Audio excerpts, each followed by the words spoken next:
Ở mong muối nè. Không muối cho cô bé nó. Loại tóc đi, chưa nói.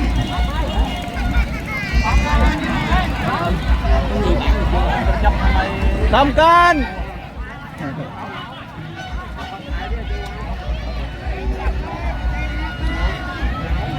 Giờ tôi lùi tôi chứ có quà hai.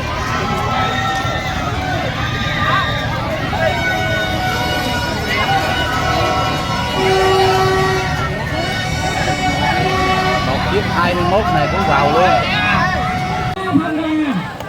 3.000 dành cho cổ động viên Nhật Tân. Chúng tôi vẫn cảm ơn rất nhiều bạn nào là đầu quậy Nhật Tân thì chúng tôi tặng phần quà gắn tiếp tình người các cổ động viên rồi.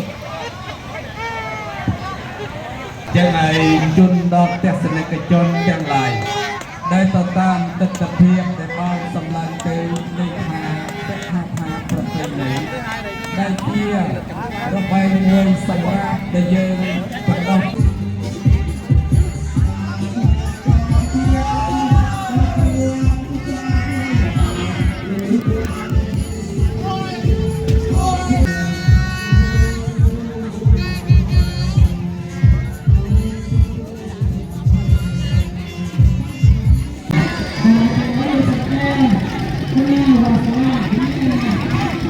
Em Đại ơi, em Đại về, em Đại về.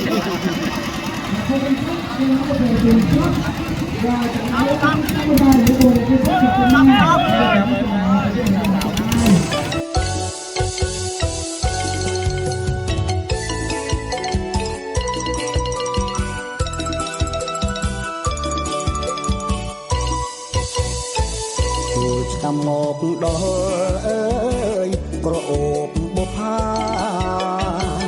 cầm đi ba sẵn ơi chung riêng sna ha sọc bài ở cha xôm lăng rôm trong vạn rôm vuông tình mặn yên ấy anh chân sợi lăng rôm nâng bong mẹ kia kêu thla dân đã mong rõ trời tung má ngơi sớm tràn cần lo rộng cùng ơn con có rung con trong quặng ròm bông xôm trò thom dung tóm sai con bê lồn làng rò